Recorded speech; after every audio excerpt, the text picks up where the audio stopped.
c'est Chantal Roberge. Aujourd'hui, c'est le 23 octobre de l'an 2020 en fait.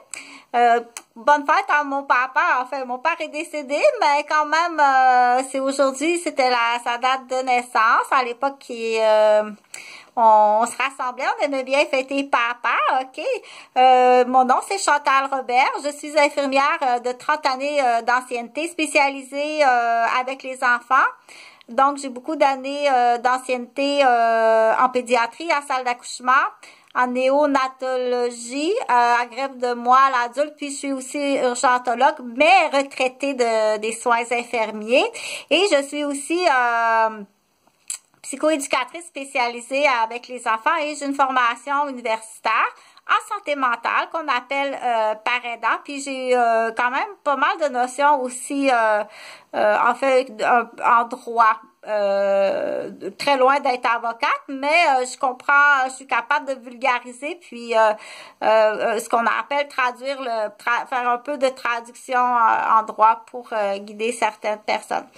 Fait que ces vidéos-là vont être plus courtes pour la raison suivante, c'est que je vais les transférer aussi sur Facebook. Donc, c'est la deuxième de cette vidéo-là qui s'adresse à des patients, plus spécifiquement en santé mentale, ok?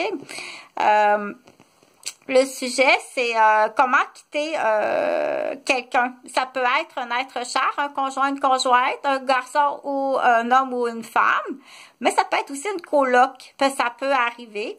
Ça peut être aussi, en fait, c'est de partir d'un milieu de vie à deux, puis dire à la personne, on se sépare. OK?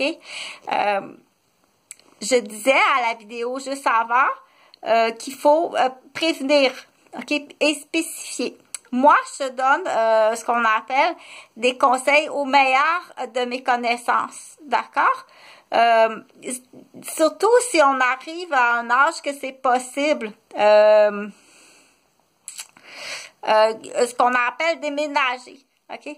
Mais de toute façon, quand on quitte un milieu de vie conjoint, et ça peut être aussi, il faut spécifier, les filles de ton conjoint ou les garçons de ton conjoint ou les garçons de ta conjointe. OK, tu ne t'approches pas de moi. Il n'y a pas de, bien entendu, il n'y a pas de vengeance sur l'ancienne blonde de ton père ou l'ancienne blonde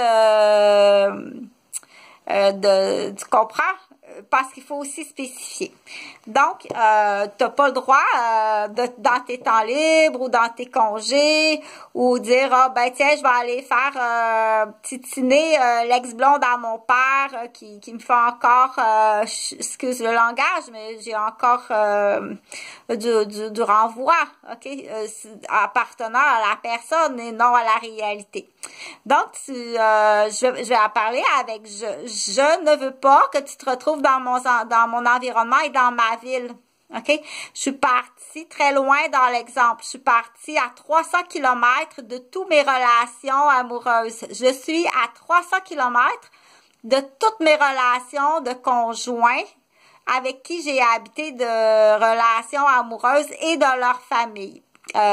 Au lieu des adresses que j'ai eues au nord de Montréal et Montréal. OK? Donc, je suis à 300 km. Je ne veux pas que tu sois dans mon environnement. OK? Et fais pas de détour pour venir titiller ni en personne,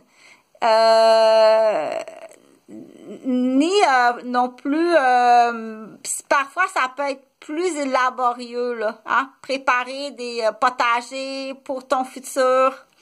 Donc, ce qu'on dit, c'est important de dire à la personne, je déménage dans une ville où tu n'as vraiment aucune raison de faire un détour en voiture pour passer par là. J'ai choisi cette ville expressément pour ça. Dans l'exemple, OK? Tu dois lui dire d'avance, ni toi, ni tes filles, OK? Je ne veux jamais que tu te retrouves dans ma ville. J'ai choisi cette ville-là expressément dans l'exemple pour que tu n'aies aucune raison de passer par là.